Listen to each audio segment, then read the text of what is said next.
Hey everyone, welcome into this week's episode of the Cincinnati Podcast. I'm your co-host Tyler, out on the West Coast here.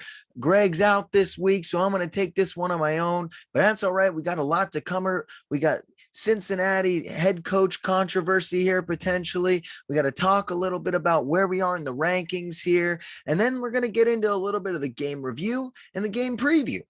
So let's dive in here. Before we get everything going, we want to say that this episode is sponsored by Chili Labs. Chili Labs is Cincinnati owned and operated and is the best CBD oil that you can find on the market. Go to chililabs.com and use the promo code CATS for 10% off. So let's dive right in.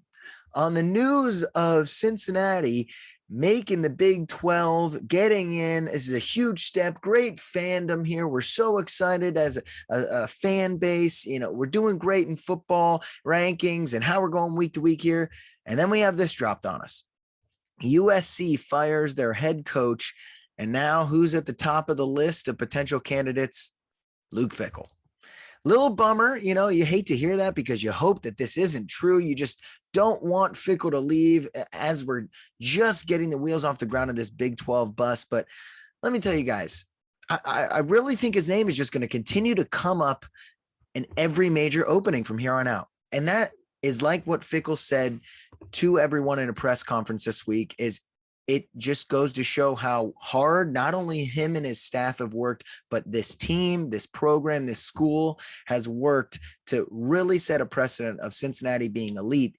And that's not just Luke Fickell. So we have a good base of program here, and he's just going to continue to be in rumors. He's already squashed them, luckily. And so I don't think he's going there. He's a Midwest guy through and through. I think he wants to be in the Big Ten. Obviously, OSU is his dream coaching job.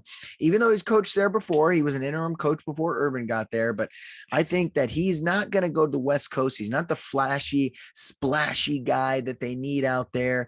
And even Desmond Ritter tweeted, Coach Fick ain't going nowhere. I can promise you that. Direct quote from Desmond Ritter. So I have confidence he's going to be here moving forward in the next few years. Just hope that Ryan Day doesn't go to the NFL because then we might be in some trouble. But I will say this. What scares me most about this whole head coaching controversy here potentially is if James Franklin of Penn State, who is at the top of USC's list and supposedly has mutual interest, goes to USC. That's what scares me because now you're talking about a potential top 15 program in Penn State who is pretty stable right now, is ranked in the top 10 in the country, and they have a head coaching vacancy. Now that's something Luke Fickell might jump for. That would scare me more than USC scares me. So keep an eye out on that as James Franklin kind of brushed off and all these questions about USC because there is reports that they're both mutually interested. That scares me if James Franklin goes to USC. But for now, we'll just focus on this season like Fickell's telling us to. Cincinnati, after a week versus Murray State, actually dropped in the rankings from 7 to 8. Both Iowa and Oregon jump us as OSU falls behind us. So, yes, everyone, that does mean Cincinnati is now the best team in Ohio. That's pretty awesome. But OSU, man, they just looked outmatched this weekend. They really could not stop Oregon's offense at all. Their defense looks simple. Kerry Combs, I don't know what he's doing, calling plays out there. They just didn't look dynamic. They didn't have any big plays. Oregon simply looked like the better team. So now Oregon has jumped us, and so was Iowa. Iowa, the only team in the country to beat two ranked teams. So rightfully so, they probably deserve to be in the top 10, but they have a gauntlet of a schedule versus a lot of ranked teams coming up. So I don't know how they're going to get through this. They're a really good team, but both weeks in a row, I believe they've had 2 defensive touchdowns. So that's hard to continue that kind of success on defense. And if your offense isn't putting up those kind of numbers on days when your defense isn't performing well, I don't know if Iowa can hold up in that gauntlet of a Big Ten schedule. I don't see them lasting this much longer. So let's just hope we can still keep winning and keep Iowa in and Ohio State in our rearview mirror. Oregon gets a huge win for the Pac-12, though. We've recently talked about us going to the Big 12 and how we could be just as good as, or if not better than the Pac-12. This is a statement win for the Pac-12. They needed this badly because they have been so poor. USC loses, Arizona State loses, Utah loses. I mean, all these guys that were ranked in the first week or two have gone down, and now it's pretty much Oregon and UCLA, and that's it. So this was big to get a road win versus a ranked Ohio State team. Mario Cristobal, what he's done with that program is really good. He's a great recruiter. Keep your eye out for him for the USC job as well. But man, that Pac-12 win was big for them. So let's see how they can continue. I'm sure they don't have that difficult of a schedule, so they might be able to sneak into the college football playoff, which isn't good for us Cincinnatians. We need the Pac-12 to be out. So let's just keep an eye on that one. The other thing to look out for as we go into these next few weeks, Texas A&M loses their starting quarterback to ankle surgery. Now, supposedly he's coming back this year, but they're ranked 7 right now. They dropped, but they're still ahead of us somehow after a horribly poor performance versus a very bad Colorado team. And now they have to face Arkansas in 2 weeks, who all of a sudden, Arkansas, whoo, doggy. Man, did they put a whooping on Texas. That's going to be a battle. And especially if A&M's quarterback isn't back, I think they're going to drop a game or two here in the next few weeks. And that's all she wrote for A&M's college football playoff hopes. So let's keep chugging along, Cincinnati. We'll talk about the IU game in a little bit. But first, I want to get to Desmond Ritter, man. Desmond Ritter moving up the Heisman rankings. Starting the year, he was really low, not even top 10 for some reason.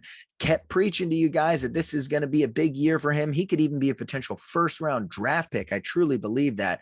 Right now, he's got the 5th best odds for the Heisman. He's at plus 2,000. Obviously, number 1, Bryce Young, Alabama. That offense is just so dynamic, and there's NFL players everywhere. He's just surrounded by awesome talent. It's pretty easy.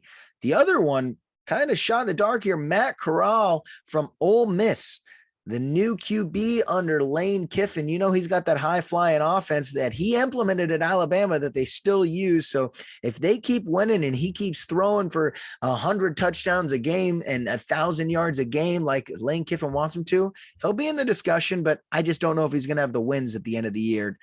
The next one, Spencer Rattler from Oklahoma. Probably the number 1 QB prospect in the country right now, going to be a top 5 draft pick, most likely. Everyone's odds on favorite to begin the year to win the Heisman. I would get behind the Rattler train here. They had a couple shaky first weeks here, but he's going to do fine. Lincoln Riley's got them chugging along. I expect them to really go undefeated this year and not be too pressured by the rest of the Big 12 until Cincinnati gets here, that is. And then right in front of Ritter is DJU from Clemson. Now, he obviously had a horrible game versus Georgia, and the one pick 6 that really put a dagger in that game, the only touchdown of the game. So we'll see how he continues. That offense has looked flat. And, you know, Trevor Lawrence looked like it might have been holding that thing together the past few years because it doesn't look like a very dynamic offense. So we'll see how that one continues. I don't know if I'm on the Clemson corner this year, especially with them having no ranked teams left on their schedule to the ACC championship. So let's see how that goes. But man, Ritter, keep chugging along. I think it'd easily end up in New York this year at the Heisman Trophy presentation. If he has 2 huge games coming up against Indiana and then Notre Dame, if he can really set a precedent there, have some big games and hold it together, look like he has control of this offense, I think he can do a great job. So let's get into the little game review here before we talk about Indiana. We'll take a look back here at Murray State. We just played them, and when you first look at it, it's, you know, it doesn't look bad. 42-7. You know, you look at that on the box score. If you didn't watch the game, yeah, not bad. But when you dig into it a little bit, it gets concerning. Ritter only had 143 passing yards and 2 touchdowns. And again, we ran it well. We're always going to run it well. Ford, people forget, our running back was an Alabama running back, transfer from Alabama. So he is great. Our run game is going to be fine.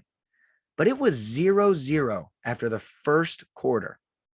It was 7-7 at halftime, people. I mean, we can't be doing stuff like this. Murray State is not a Power 5 team.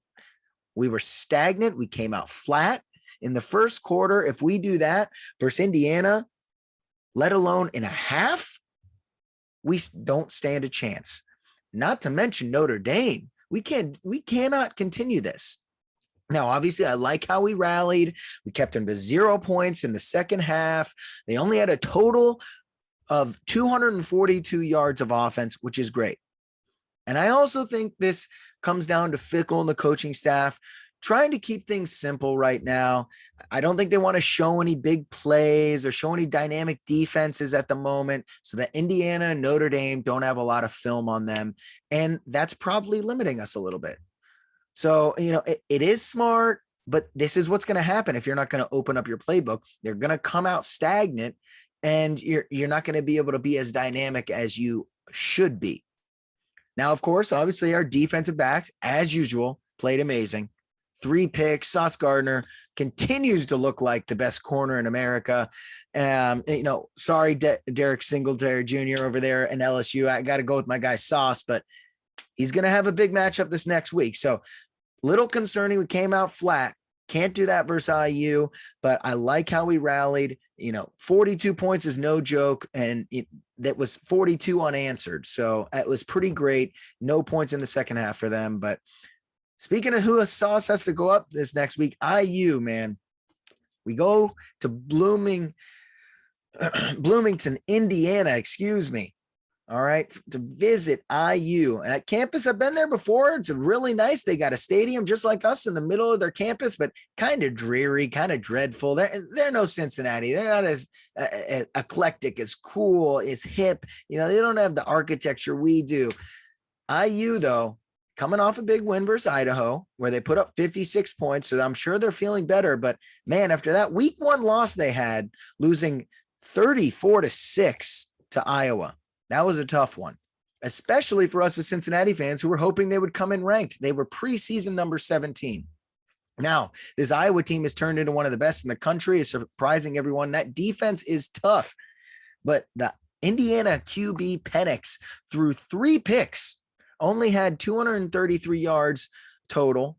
So with our defense, I think that we can really hold that passing game under wraps. Sauce has to lock up Ty Freifogel, one of the top wide receivers in college football, came back for a senior year. This guy's dynamic. He's legit. This is a NFL wide receiver here. So Sauce can lock him up. I would really love to see that. I think he can. He's obviously got the talent, but this will be a great matchup to watch. That's what my eyes will be focused on the whole time. So I look for us to continue having a great rushing game. We're always going to be solid at rushing. IU let Iowa run for 160 yards, basically, of total rushing yards. I think we're going to beat that if you combine Ritter and Ford and some other running backs. My biggest thing here is I'm going to look for Ritter in this passing game.